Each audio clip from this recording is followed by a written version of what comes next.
If you've been listening to the pod, you know I'm marking my calendar for the big sale from Last Bottle Wines, one of our wonderful sponsors. If you don't already know, they're a Napa-based online wine shop that offers 30 to 70% off retail. And the best part, there's no subscriptions, no fees, and no minimum purchase, just a daily email with really great wine. And as I mentioned, they're having a massive sale. Their marathon sale is coming up on March 28th and 29th. They flip that one wine per day rule on its head and instead offer back-to-back, two-back deals. That means wines are only up on the site for a couple minutes at a time. We got a preview order with the mini marathon package of some of their favorites, and I'm telling you, it's a sale you want to get in on. And the best part is we're offering Dateable listeners 10% off your first order with code DATEABLE. Sign up at lastbottlewines.com and use the code DATEABLE and find out why Last Bottle is the most fun way to discover and buy amazing wine. We are so thrilled to be partnering with Hinge. Hinge is the dating app designed to be deleted. As you all know, I'm a huge Hinge advocate as I met my partner of almost 3 years on the app. Even before meeting him, Hinge was always my go-to app because I met more relationship-minded people here and had some great dates. Clearly, I haven't been on the app for a little while, but I re-downloaded it to check out some of the new features. One that stood out to me was the voice prompt, my best friend's take on why you should date me, where your friend can hype you up. Not only does this make the profile creation less daunting, but it's not always easy to see your own green flags. So to test it out, I asked Yue some fun prompts to get her take on what I could put if I was dating again. So the first one, how long have we known each other? What was your first impression of me and how has that changed? Julie and I have known each other for almost 10 years. My first impression of Julie was that she's very social, but I've learned that she has a lot more depth to her beyond the social butterfly that she is. My next prompt, what do you think are my green flags? I would say she's deeply loyal. She believes in love, curious mindset, and she is fearlessly ambitious. And then last but not least, what kind of friend am I? Julie is the kind of friend who will always have your back, no matter what. Damn, that feels nice to hear. So download Hinge and try voice prompts today. Then find someone worth deleting the app for. Hi, I'm Yue Xu. And I'm Julie Krafchick. We're active daters turned dating sociologists. Here to dive into everything modern dating and relationships. Welcome to the Dateable Podcast. Hi, fabulous listeners. Welcome back. We are always full of dating questions and full of dating answers to help guide you through this journey called dating. And these are your burning dating questions that we're about to answer in case you're new to the show. Okay, so the question for this episode is the relationship you have right after a breakup always considered a rebound? And for more context, the listener that wrote in asks how much time and healing is needed to happen for the next relationship not to be considered a rebound. In my experience, the average person who is out there dating is not perfectly healed from all their relationship trauma, and I wouldn't expect them to be. We're all works in progress. Amen. We are all works in progress. Oh, I've thought about this one a lot in my last relationship because there was a 6-month gap between my 2-year and my then 5-year. And in those 6 months, I focused a lot on myself, a lot on what I want in my next relationship. And then I climbed Mount Kilimanjaro. And then it was at Kilimanjaro that I said, I'm ready for a relationship. And that was just about at the 6-month mark. Came back, opened myself up to dating apps, etc., and then met my partner of 5 years. I would not consider that relationship rebound. If so, that would be the longest fucking rebound ever. But I did have to take a lot of intentional time off on my own and think about what is it that I want in my next relationship. Yeah, I remember it's easy to say the next person is a rebound. Yeah. And even if it's actually soon after, I remember one of my friends met her now husband very soon after her last partner. And we were all like, that's where your mind goes, right? Yeah. But the reality is we don't know. A lot of times too, once someone breaks up, they've already kind of broken up a long time ago, especially in longer relationships. It's not always an immediate comes out of nowhere. Yeah. So I found that sometimes you've already processed it. It's just hard to know where someone is at.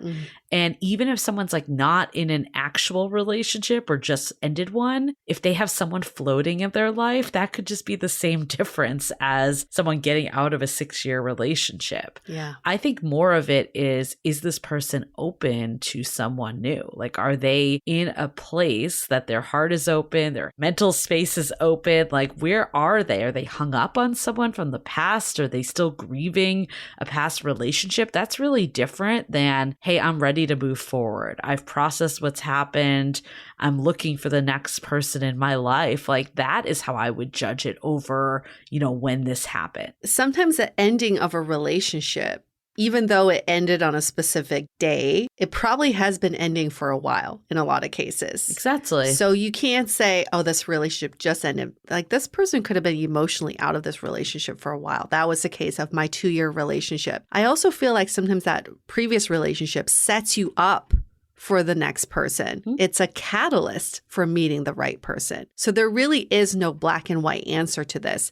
But I think if you're on the receiving end of meeting someone who says, I just got out of a relationship a few months ago, the question to ask is, what have you been doing during this time? And ask them to talk about the previous relationship, because the way someone talks about their ex will show you if they're over it or not. I remember going on one date, and I think it's normal to have pause. If like you see someone is just out of a relationship, absolutely. I'm not saying that like you should just go for the next person. Like it's an opportunity to ask more and see where they're coming from. It's not just like a blanket statement like you are a rebound or you're not a rebound. Yes. That being said, like if someone is fresh out of something, of course you want to learn more and see where they're at. Yeah. Like I remember going on a date. I remember I looked him up on Facebook, seeing a photo with his ex-fiance with the ring 6 months before we were going out, maybe even a little less. And I was like, okay, I'm a little nervous for this date. Maybe this person isn't as viable as I thought, but I'll see. I'll see where they're at. The whole time they talked about their ex. Like we went there and he was like, I swear, I told myself I wasn't going to do this, but here I am. And he was telling me about their sex life, their financial issues. Oh my God. And I was like, this person is clearly not ready. And like, I remember actually like texting him the next day and I was just like, you need to do you. Like, because he was complaining about how terrible dating was. And I'm like, you're not in the right headspace. Like, be on your own for a bit, figure shit out.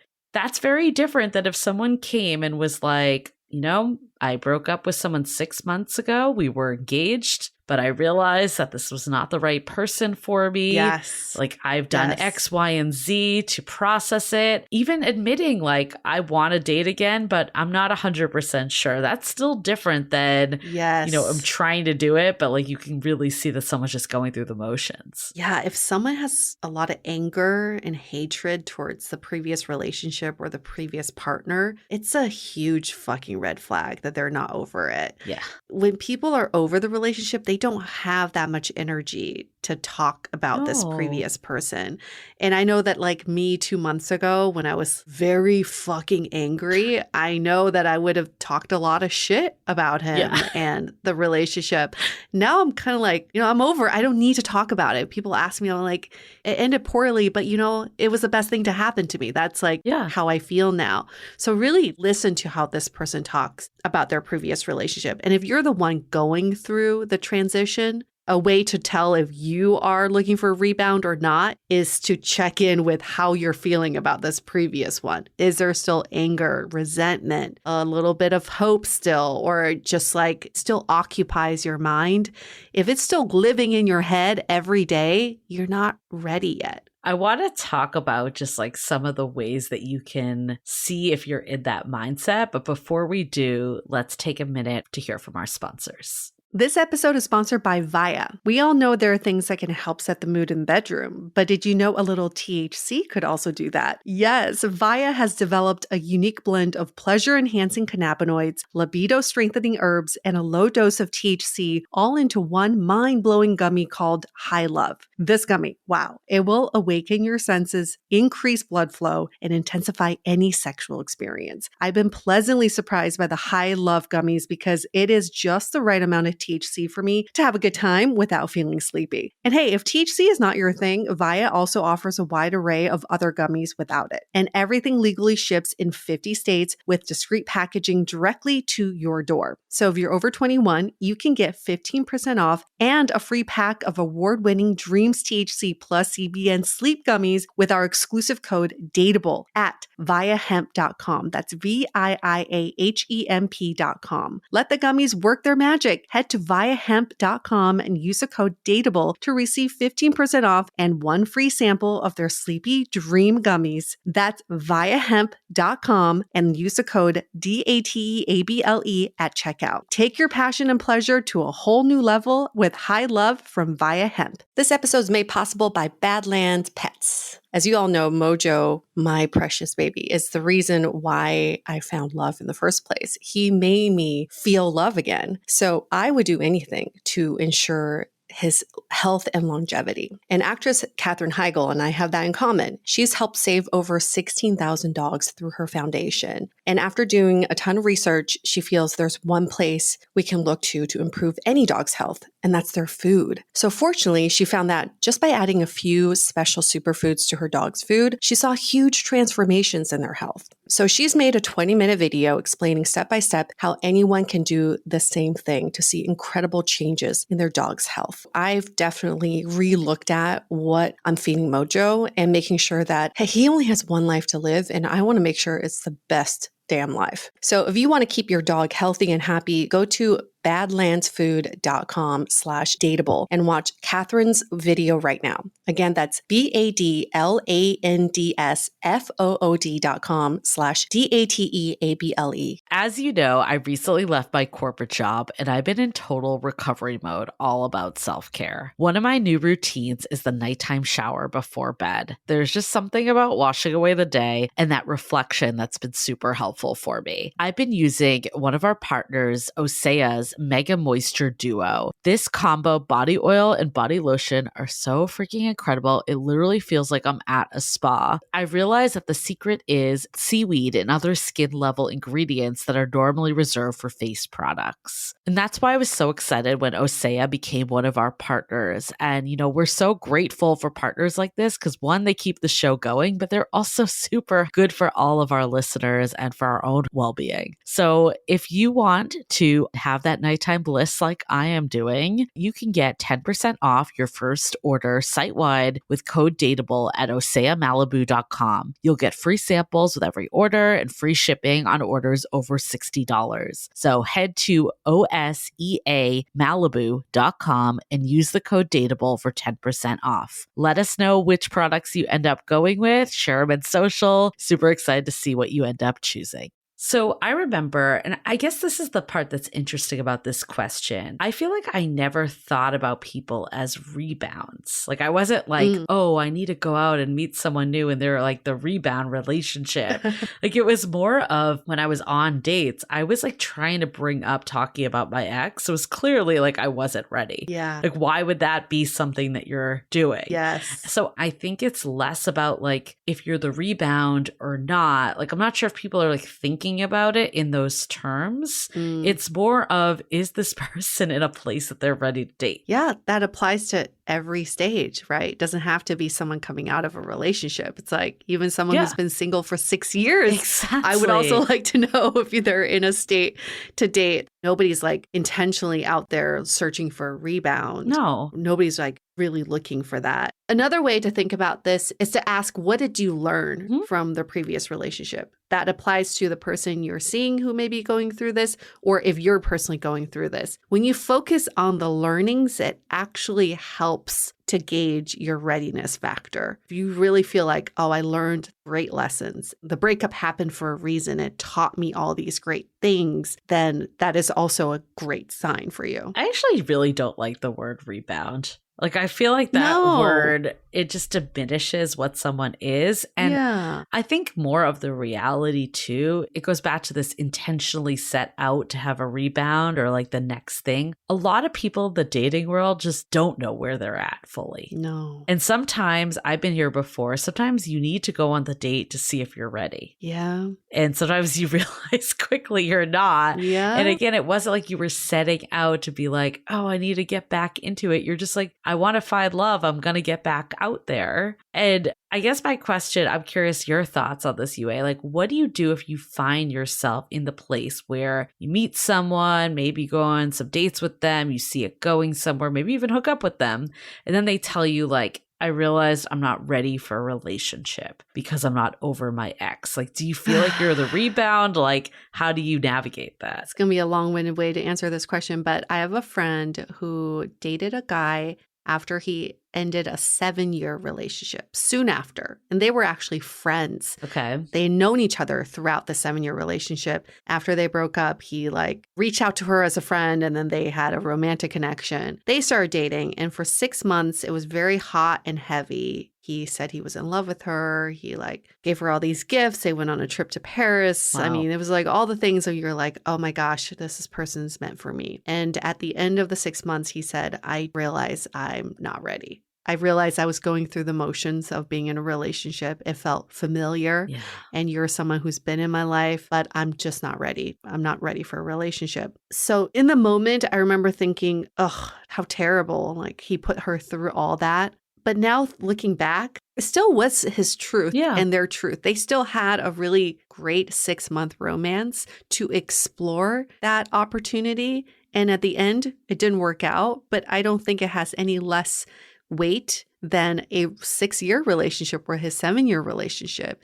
It truly meant something to both of them. And yeah, it took the 6 months for him to realize that. But can you say that that was a rebound? No, I still think it was a full-blown relationship. Someone could be married to someone for 10 years and then they get a divorce. You could be like, oh, that was a rebound because, he didn't have much of a break between the first marriage and this one. Like, can you really say that? You can't. No. Right? I mean, that's the thing is like it either works out or it doesn't, but that's like every relationship. That's and again, every we're not relationship. saying that like you go in blindly. If it's really clear someone's not ready, that's very different. Yeah. But if they are giving you signs that they're ready and you feel good, I wouldn't beat yourself up either if it doesn't work out and you're like, oh, it's just the rebound. Like it almost diminishes what you have by having that label. Yeah, I agree. But if you are on the lookout for signs that someone may not be ready, what are some of those signs? We talked about talking about the ex. way they talk about their ex Yes. and the previous relationship.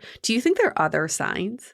I think you can feel it a little. And this is like an ambiguous answer, but I'm just thinking about this guy that we did an episode with. It was first date in 12 years. I learned on the date that he had just separated from his ex like a week ago. Yeah. And I think it was like clearly there was some of that going on, but he was texting me a lot, which normally is a good thing. Mm-hmm. But there was something about it that felt like I was just like, it was kind of like he had the habit of being with someone. Yep. And it didn't feel like he was doing it in a way to get to know me. It didn't feel like a way that he was trying to like win me over. I didn't want to say win me over, but show interest, I guess. It was more of this like, it was very familiar, but it was like almost too familiar that it was feeling like this role that he had lost. Yes. So I think actually, and again, this doesn't mean, I don't want to say it because like not every person that texts a lot is this, but I think when someone like feels like they're genuinely trying to progress something with you versus like they're bored. Yes. And only you know that. Your gut will tell you this feels a little too familiar or like we jumped a few steps, when someone goes from like first date to spending the weekend with you, you're just like, wait, something I like this, but also I don't like it. It's too sudden. Yeah. And that doesn't mean you have to like write them off immediately, but you can say something to them. Like you can say like, hey, I know you just got out of this relationship. Like, where are you at with it? That's important to hear. But the rebound thing, let's rebrand it. It's not a rebound. We're all trying to figure out what we want. Yeah. Like the listener wrote in and said, we're all works in progress. And I think that's true. Yes. And that's why the evaluation isn't when you had your last relationship. It's how dateable are you? How ready are you? Yeah, perfect way to wrap up this answer. Thank you to our listener for this question.